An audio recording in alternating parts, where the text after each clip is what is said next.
Assalamualaikum warahmatullahi wabarakatuh.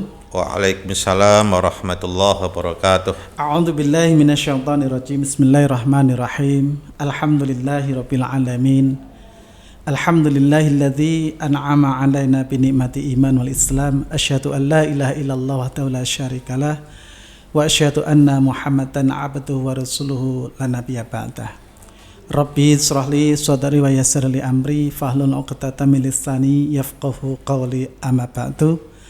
Sahabat Manggala Podcast, alhamdulillah wa syukurillah, pada kesempatan siang hari ini rasa syukur senantiasa kita panjatkan kehadirat Allah Subhanahu wa taala atas segala nikmat yang Allah berikan, sehingga kita diberikan kesehatan, kita diberikan kekuatan dalam menjalani aktivitas di kesempatan bulan Ramadan 1443 Hijriah dalam keadaan sehat walafiat.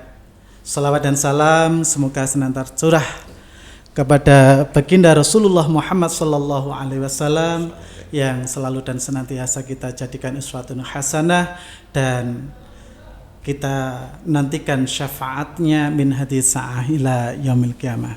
Sahabat Manggala Podcast rahimakumullah, pada kesempatan kajian Ramadan Madrasah Aliyah Negeri 1 Magelang, alhamdulillah di ruang Manggala Podcast hadir bersama kita sebagai narasumber beliau Bapak Kepala Madrasah Aliyah Negeri 1 Magelang yang insya Allah nanti akan mengupas tuntas hakikat kita menjalankan ibadah puasa di bulan Ramadan. Sebelumnya kita sapa dulu Bapak. Assalamualaikum. Waalaikumsalam. Ustadz Nurholis, alhamdulillah sehat. Sehat selalu Bapak ya. Sehat. Ini hari yang ke berapa nih? 7 ya? Ke-7 Bapak. Alhamdulillah sehat. Alhamdulillah sehat, ya. Sehat selalu, berangkat sehat dan semangat insyaallah. Insyaallah. Barokah untuk kita semuanya Bapak, umur kita. Ya, terima kasih Bapak, kita akan berbagi ilmu pada kesempatan ini Bapak. Di mana kita sudah masuk di bulan ke-7. Sebagaimana kita tahu Ramadan awaluhu rahmah wa awsatuhu maghfirah wa akhiruhu itqun minan nar. Tentu ini sejalan Bapak, sejalan dengan apa yang diperintahkan oleh Allah. Nah, bagaimana konsep Bapak di dalam menjalani aktivitas yang barangkali ini menjadi sharing ilmu Bapak bagi kita semuanya terkait dengan konsep perintah puasa dan tujuan daripada puasa itu sendiri. Baik. Assalamualaikum warahmatullahi wabarakatuh. Waalaikumsalam. Alhamdulillah, syukurlah ala nikmatillah la haula wala quwata illa billah. Ma'bad. Yang saya hormati seluruh sobat Manggala Podcast Man 1 Magelang yang berbahagia ini ya. Ini pas hari ke-7 bulan suci Ramadan, di mana kita semuanya seperti yang tadi Ustadz Nurholis sampaikan ya, awaluhu rahmah gitu ya, di 10 hari, hari yang ke-7 ya, berarti tinggal 3 hari, ya, rahmahnya 3 hari gitu. Kalau saya tiap hari rahmah terus, karena istri saya namanya Siti Nur Rahmah. Alhamdulillah. Iya. Luar biasa. Selalu mendapatkan rahmah. Iya gitu ya, karena istri saya namanya Siti Nur Rahmah itu ya. Baik, kalau berbicara tentang Ramadan, saya itu kadang berpikir begini, Ramadan itu misteri ya. Bukan misterius, tapi misteri ya, misteri. Di mana muslimin itu ya, muslimin umat Islam di seluruh dunia sebetulnya ya, itu kan Ramadan dengan suasana yang sangat luar biasa gitu, tetapi bahagia gitu ya, seneng kita sama-sama ketika awal-awal Ramadan, mau datang Ramadan kita bahagia, senang. Selalu kita nantikan bahan doa kita, mudah-mudahan sebelum akhir Ramadan kita sudah berdoa, mudah-mudahan tahun depan ketemu Ramadan lagi gitu kan. Ini menunjukkan bahwa Ramadan itu membangun optimisme. Iya, ini sebuah yang sangat luar biasa. Padahal sebetulnya Ramadan itu kita diminta oleh Allah Subhanahu wa taala untuk beraktivitas seperti biasa. Tidak boleh kendor aktivitas kita gitu. Tetapi ditambah dengan batasan-batasan ya. Kita tidak boleh mengurangi, bahkan tidak boleh berlebihan kita makan dan minum gitu kan. Kita tidak boleh malam kita cuma tidur. Kita mesti harus banyak beribadah gitu kan. Itu kan, tetapi senang gitu, bahagia, bukan bahagia seperti anak kecil mau Idul Fitri dibelikan baju baru, bukan itu, tapi bahagia atas spiritual. Ya, gitu ya. Ada sentuhan-sentuhan yang luar biasa karena pernah saya sampaikan di Sobat Manggala juga bahwa Ramadan adalah bulan training. Bulan training itu kan beraktivitas ya. Training itu melakukan sesuatu, bukan training tidur ya. Kalau tidur itu enggak training, itu enggak pelatihan namanya ya. Pelatihan itu yang melakukan aktivitas bagaimana setelah pelatihan kita muncul gitu, tambah kompetensi, punya keterampilan yang lain yang dapat mendekatkan diri kepada Sang Maha Pemilik, yang dapat menimbulkan diri kita semakin bermanfaat, ya gitu kan? Maka ketika bicara tentang itu, maka barangkali benar apa ayat di surat Al-Baqarah 183 ya. Ya ayyuhalladzina amanu kutiba alaikumusiyam kama kutiba alal ladzina min qablikum la'allakum tattaqun. Gitu kan? Ending terakhir itu yang mengutamakan kita. Kita pasti diseru orang, kita sadar kita orang beriman gitu.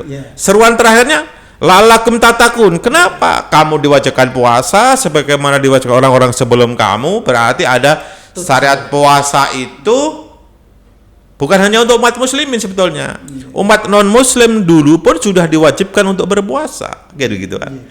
Untuk apa? Untuk la'allakum tattaqun, untuk menjadi orang yang bertakwa. Pertanyaannya, apakah kita sekarang belum bertakwa? Tidak, sudah bertakwa. Tetapi bagaimana ketakwaan itu terus selalu meningkat kan begitu kan? Biasalah orang manusia itu ketika dalam masa-masa panjang begitu ada mengalami iman itu kan al-imanu yazidu wa yanqus gitu. Iman itu kan naik turun. Nah, fluktuatif gitu kan? Nah, maka ketika kondisi seperti itu Allah perintahkan kita dalam masa tertentu untuk dicas ya.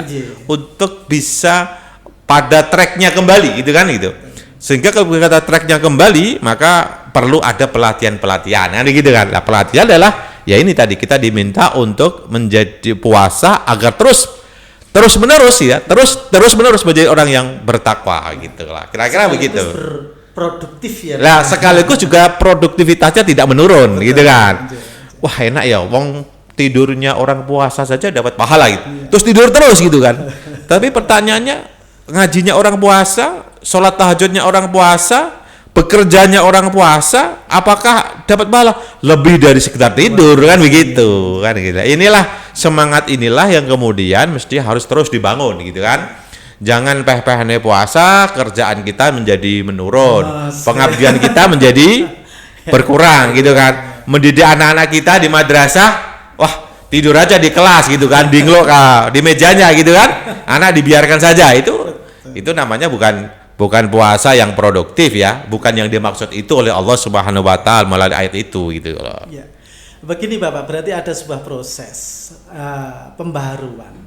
Al-Baqarah 183 ini berarti memberikan satu pandangan kepada kita, di samping kita melihat itu sebagai sebuah perintah puasa, itu mungkin boleh dikatakan Bapak ya, ini menjadi bagian dari bagaimana ayat ini juga mengajak kita bermuhasabah ya Pak. Iya. Karena kemarin 1442 kita juga menuju ke takwa, kita ketemu diberikan kesehatan oleh Allah, ketemu lagi untuk berpuasa. Untuk berpuasa lagi. Ya. Ini yang luar biasa. Jadi memang tadi dalam diri seseorang itu kan banyak komponen atau namanya struktur diri orang, struktur diri manusia itu kan ada fisik ya kan, ada pikiran, ada perasaan gitu kan, kemudian hati, hawa nafsu gitu kan.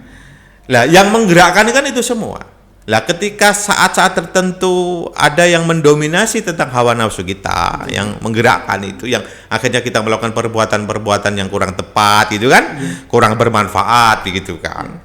Maka yang ada sekarang perlu agar kita terus kehidupan kita itu, sikap kita itu hanya dimotori oleh hati yang selalu mengarah kepada kebenaran. Lah itu perlu tadi waktu-waktu kita dikonsentrasikan oleh Allah untuk selalu beribadah dengan benar, dan Allah jamin itu karena kan pernah saya sampaikan bahwa puasa itu ada 3 kelompok puasa ya. Puasa menurut Al-Ghazali itu ada puasanya orang awam, puasanya orang khusus, puasanya orang khusus dari orang khusus gitu kan. Nah ini ya sebetulnya kita diminta agar kita betul-betul bisa kualitas puasa itu menentukan sekali untuk muncul menjadi sebuah sikap yang terbaik. Itulah. Terima kasih Pak. Kemudian sebagaimana Bapak tadi sampaikan bahwa konsep dan ending akhir, ya. Ending akhir daripada puasa itu sendiri adalah la'allakum tattaqun sebagaimana firman Allah tadi. Nah, sebagai sebuah instrumen ukur, ya, kesolehan spiritual melalui ibadah puasa ini. Track la'allakum tattaqun itu yang bagaimana Bapak? Oh baik. Ketika berbicara bagaimana la'allakum tattaqun yang kan perintahnya di ayat itu yang pertama kan begini. Ya ayyuhalladzina amanu, perintahnya kepada orang yang beriman gitu kan. Ya. Kemudian kita kan tidak boleh, tujuannya menjadi orang yang bertakwa. Kita tidak boleh menarasikan takwa, menarasikan muttaqin itu dengan pikiran-pikiran kita sendiri gitu kan. Tidak boleh gitu kan. Karena pasti Allah mengatakan ketika la'allakum tattaqun, indikator la'allakum tattaqun itu yang mana sih gitu kan, begitu kan? Yang mana kan gitu ya? Kan gitu lah. Tidak boleh menurut si fulan, fulanah itu nggak boleh kan? Yang menurut Al-Qur'an berarti kan begitu. Maka cobalah kita renungkan ayat Al-Qur'an tentang perintah orang-orang beriman pada ayat 1 sampai dengan ayat 5 misalnya. Di situ kan ada kalimat gini kan? Alif lam mim, dzalikal kitabul la raiba fihi hudal lil muttaqin gitu kan. Hudal lil muttaqin inilah kitab sebagai tama keraguan untuk siapa? Hudal lil petunjuk orang yang bertakwa. Siapa yang bertakwa? Alladzina yu'minuna bil ghaibi wa yuqimunas sholata wa mimma razaqnahum yunfiqun. Kan begitu kan? Kalimat ini adalah kalimat di mana orang beriman adalah orang muttaqin, orang yang beriman kepada yang gaib. Nah, yang gaib itu ya. Apa yang gaib? Gaib itu ada surga neraka, ada Allah, ada Tuhan gitu kan? Ada Allah Subhanahu wa taala. Itu gaib semua. Kita diminta beriman adanya surga, adanya neraka sebagai landasan kita agar kita itu ketika bersikap itu ada yang mengawasi di situ gitu kan. Kita melakukan sesuatu itu, kalau kita ada yang gaib berarti kita diatur oleh yang gaib itu. Kita ingat terus kepada yang gaib gitu kan. Allah Subhanahu wa taala. Kalau teologi Islam kita yang gaib adalah Allah Subhanahu wa taala. Allah Subhanahu wa taala lah sumber dari segala kehidupan begitu. Bedanya ketika orang beriman dengan orang yang tidak beriman itu ada bedanya. Bedanya kalau orang yang beriman dengan yang gaib itu adalah pasti segala hal yang dilakukan itu orientasinya kepada yang gaib tadi. Kalau orang yang tidak beriman ada dua kelompok menurut saya, yaitu sekuler dan materialis. Gitu kan? Kalau orang sekuler itu orang yang ya menafikan itu ya. Iya, Tuhan itu anggap saja tidak ada gitu. Tidak ada gitu. Anggap saja. Kehidupan itu serba empiris gitu kan? Empiris. Dia mendustai wahyu gitu kan? Tidak ada wahyu gitu kan? Padahal kalau bicara tentang orang beriman itu kan orang yang terpelihara dari itu semua gitu kan. Kalau orientasi orang sekuler, orang materialis itu pasti ya sekedar bahwa kehidupan ukhrawi itu hanya fenomena, hanya bayang-bayang saja gitu. Bukan sesuatu yang sebenarnya gitu. Padahal kalau orang yang beriman kepada yang gaib itu segala hal yang dilakukan itu ada yang mengawasi. Ada yang mengawasi, ya kan? Berarti bagaimana hidup itu terawasi, akhirnya apa? Hidup selalu pengen bermanfaat. Sesuai dengan syariat, sesuai dengan koridor, sesuai dengan nilai-nilai, gitu kan?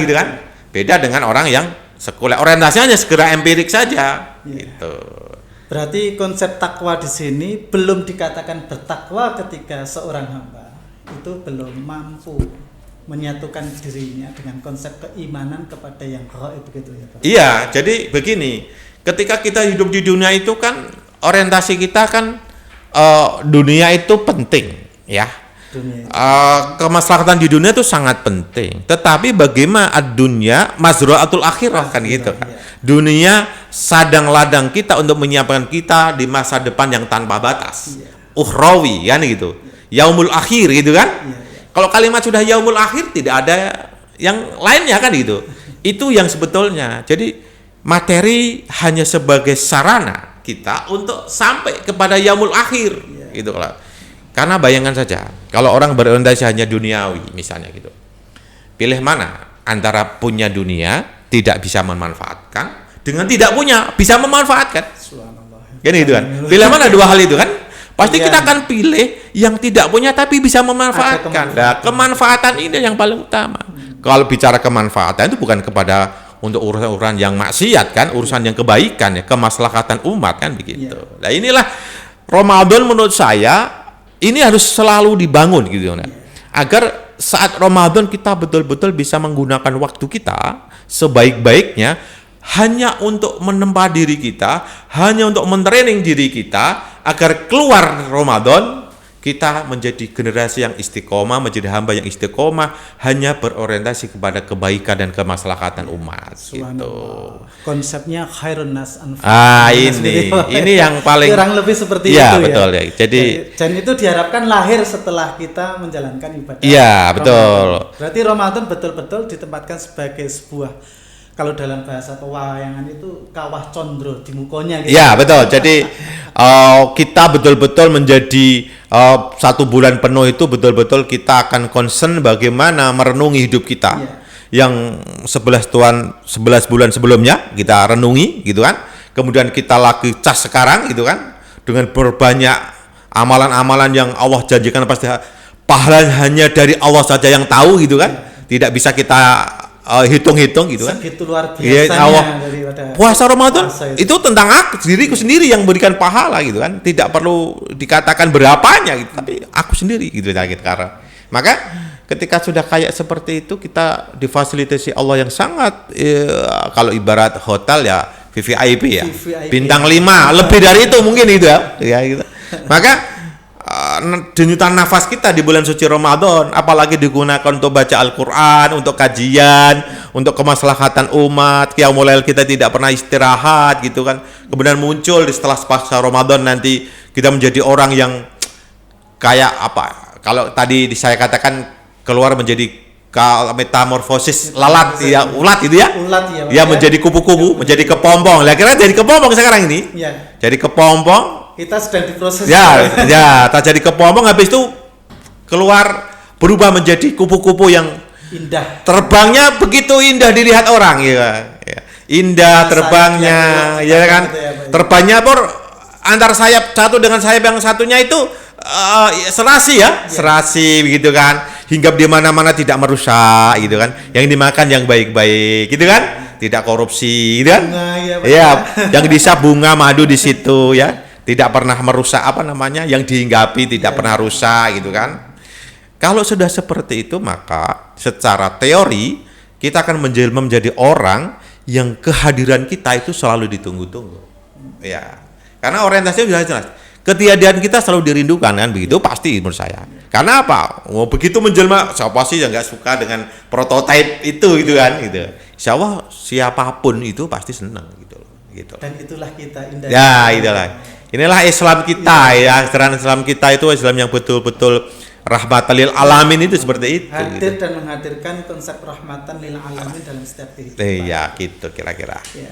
Baik Bapak, terima kasih. Selanjutnya untuk bisa kemudian mencapai la'allakum tattaqun yang tadi Bapak paparkan, yang pertama tadi adalah bagaimana alladzina yu'minuna bil ghaibi. Ya.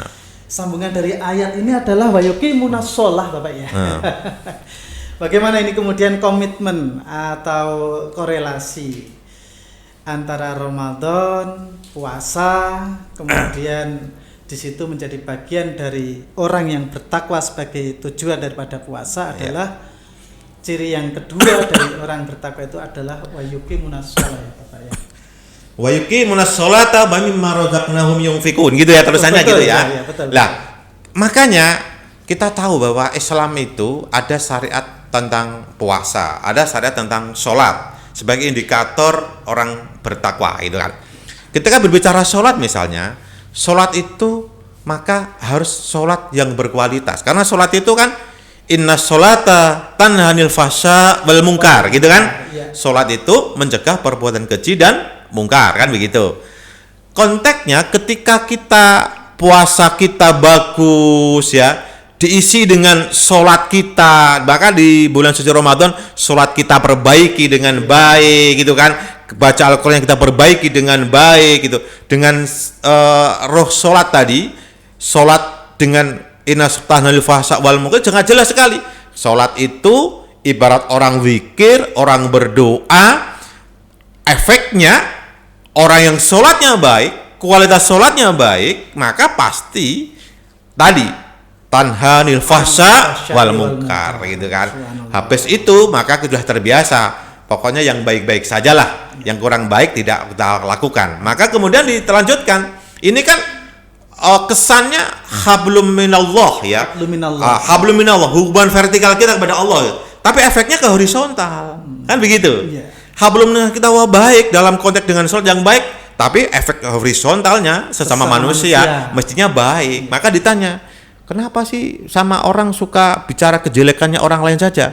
Tanyakan sholatnya. Kan gitu. Kualitas sholatnya. Kualitasnya bagaimana gitu kan? Itu.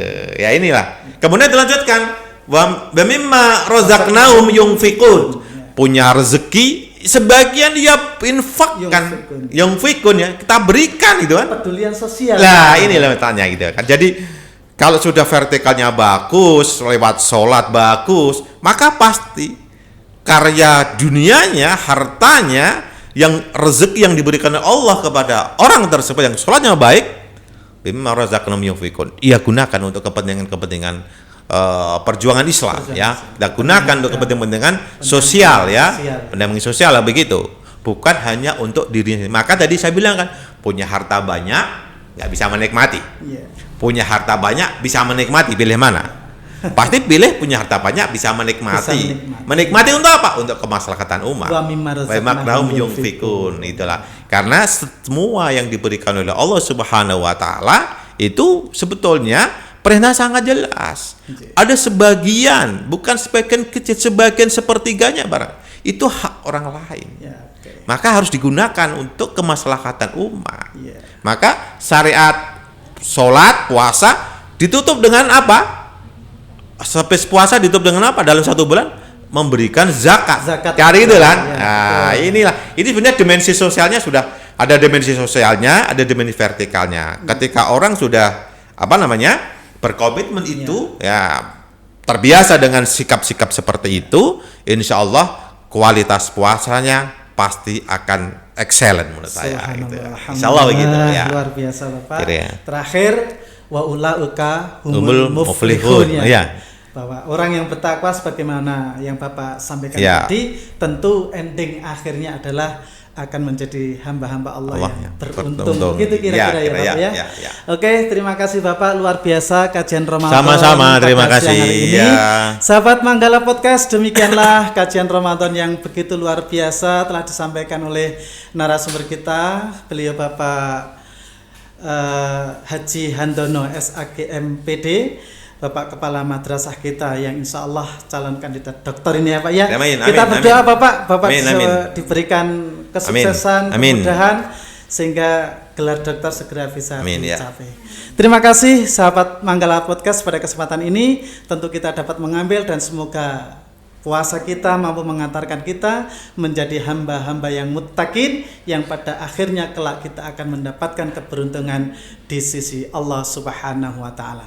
Demikian dan terima kasih. Wallahu muwaffiq ila aqwamit thoriq. Assalamualaikum warahmatullahi wabarakatuh. Waalaikumsalam warahmatullahi wabarakatuh.